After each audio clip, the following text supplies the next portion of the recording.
What's going on, y'all? So I've got an extremely powerful video for you guys today. This is literally going to be a step-by-step blueprint on how you can scale with Facebook ads insanely fast.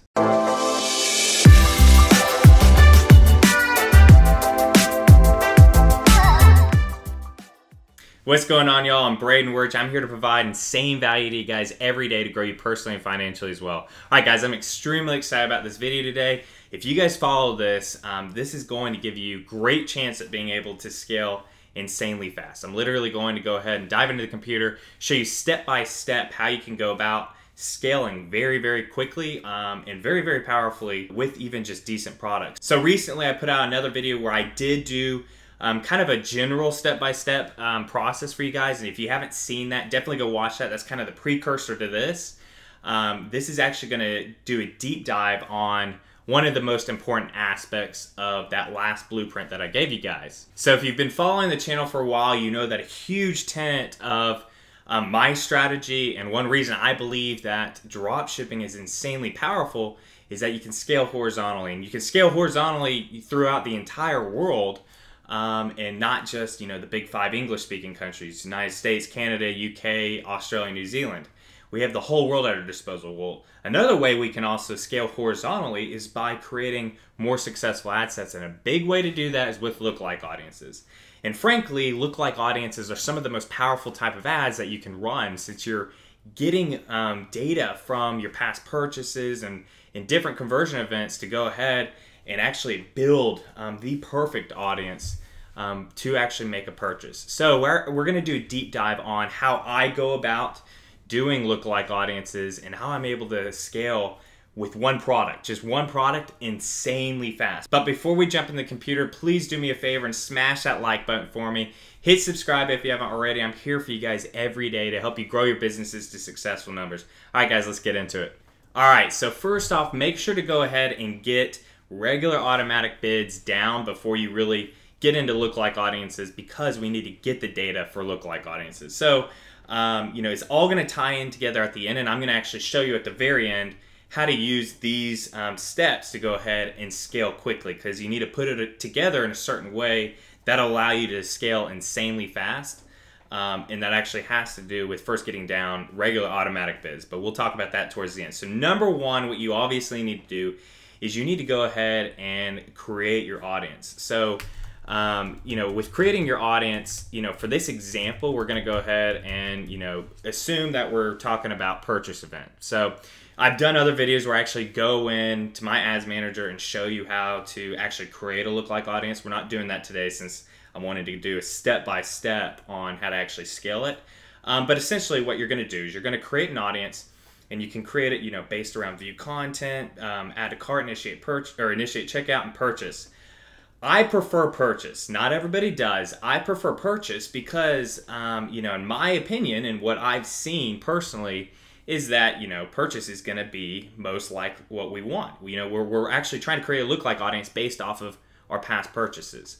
Some people I know prefer view content. Some prefer add to cart. That's fine, you know, and we're actually going to talk about how to utilize all of them in this. But, you know, I prefer purchase. But the great thing about lookalike audiences is that you can get to view contents and you can get to add to carts very quickly. So even if you don't have, you know, quite a few purchases built up for that specific country, you're going to have quite a few view contents built up, assuming you've got at least a decent product, which we want for this. So definitely go ahead, start with what you have. So if you don't have the purchase data yet, that's fine. Do view content, and then that's going to go ahead and give you more purchases, and then you'll finally get to the point that you'll have the purchase data. But I'm assuming with this video that you guys have the data.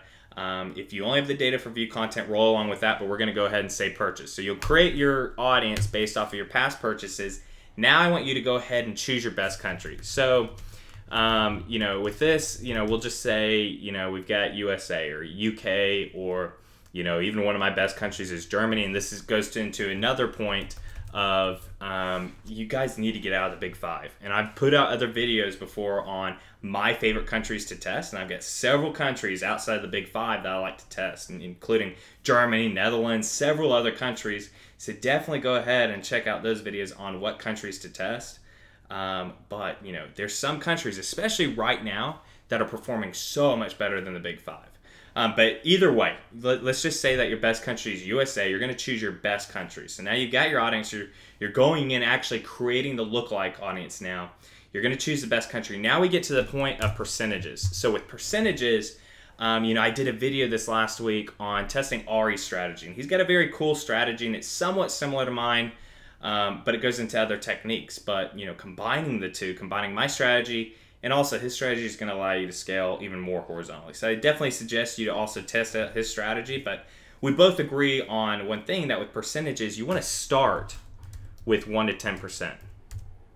And so when you go into your lookalike audiences and you're creating this, essentially this is the most broad type of audience that you can do. 1% is going to look closest like the audience you're trying to create. So if you're using purchases for the country United States and you choose 1%, that's the closest 1% of people in that audience to actually go ahead and look like those past purchases.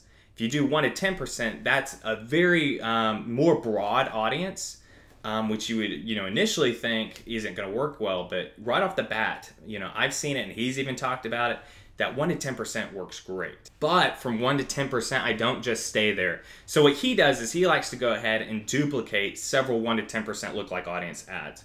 And that's fine. I've tested it. It works great. Definitely go check out that video. But what I actually like to do is I like to initially test different percentages. So 1 to 10% typically works out great. That's typically a winning ad for me. But then I like to go specific. So I'll do a 1%. I'll do a 1 to 2%. I'll do a 2 to 5%. And a 5 to 10%. So now I have these 5 ads where he does 5 ads with essentially 4 duplicated, 1 original, 5 1 to 10% ads. I do 5, but at different percentage ranges. Because what you're going to find is that for different products, for different countries, different lookalike audiences, different percentages work out great. Sometimes a 1% does work insanely well, and sometimes it doesn't. 1% is going to have a much smaller audience than a 1 to 10%, but it could be a stronger audience, and then end up giving you better data for in the future. So it's worth testing, and sometimes you'll find out it works great, sometimes you won't. So essentially what happens once you get this started, if you find that the 1 to 2% ad for the United States works great, keep it, and you're going to scale it up vertically. If the 1% doesn't, you're going to kill the 1%. You're just going to keep what works. But then what's great is over time you're getting more and more purchases, which is giving you better and better lookalike audience data for the future. And so this goes into number 4, which is scale vertically. And so several of these steps are actually intermingled, because you're going to go ahead and do the next step at the same time as this. But by scale vertically, I mean I actually raise the budgets of those actual performing ad sets. So I'm not big into duplicating. It does work sometimes, and I know other people that love duplicating, and I don't really have anything against it, but I prefer to scale up vertically the actual performing ad sets themselves. And so, what we'll be doing here is, just like I've talked about in other videos, I like to do 25 to 50% every other day that it's performing well. Sometimes you'll need to leave a little bit more time in between to go ahead and let the ads re-optimize in the new budget. But what you're going to be doing here is you're going to be scaling up your performing ads vertically. You're going to be actually raising the budget of those ads. All right, so number 5, and this is where it starts to get really good, and you're going to start to really scale at this point. You're going to scale with other countries. So now this is where I talked about at the beginning that you need to go ahead and use other countries when testing products. Not even testing products. If you find a product's at least decent in some countries, you need to start spreading globally, because one, you're going to be scaling horizontally with just your regular automatic bid ad. So without lookalike audiences, you're going to be scaling out, finding successful ad sets all around the world for just that one product. But then when you go ahead and you get the data for lookalike audiences for new countries, so like now you've got enough data to do lookalike audiences in Germany. Now you've got enough data to do lookalike audiences the UK. Now you've got enough enough data to do lookalike audiences in South Africa. Once you do this, you're scaling out horizontally using just those regular automatic bid ads. Then you're using your 1 to 10%. Then you're using the other percentages. And then what's even better is you're going to go ahead and test other conversion events. So this is where I said at the beginning, I like to start with purchases, but once I find that a product is really working well in several countries, and it's, at least a decent product. It doesn't even need to be a winning product. If it's a decent product, you want to then go ahead and test your lookalike audience data using the exact same thing here. So the different percentages, everything like that, using view content, initiate checkout, add to cart, and purchase. So this is where, for one product, guys, you can have tons and tons and tons of ad sets. And this is something that a lot of people don't really talk about, because they just talk about, constantly testing new products, everything like that. Guys, if you go ahead and you set things up right, and you find just decent products, they don't need to kill it. If you find just decent products that are profitable in some countries, they're going to be profitable in other countries, then you're going to go ahead and you're actually going to have better ad sets with lookalike audiences. You're going to be able to scale out so much horizontally, meaning creating so many ad sets that then you can focus on scaling up all your profitable ad sets vertically over time. And then it goes into other things of, what happens when there's different fatigue and different things on ads that causes the performance to go down, and how I like to use somewhat of a wagon wheel approach with it that works really well. But this is how I go ahead and I go about lookalike audiences, that for one product, very quickly, you can go from essentially $100 a day to $5,000 plus a day using just this right here, assuming you have a decent product and you get the data built up for other countries, because you don't want to just go ahead and use one country, guys. But if you get the data for other countries and you guys follow this, you guys can absolutely kill it. So I hope you guys found some value in this video. If you did, make sure to go ahead and smash that like button for me. Hit subscribe if you haven't already, and leave a comment down below if you've got any other questions, or you've got a video idea you want me to do, anything like that. I'm here to help you guys. But keep grinding, y'all, and I'll see you in the next video.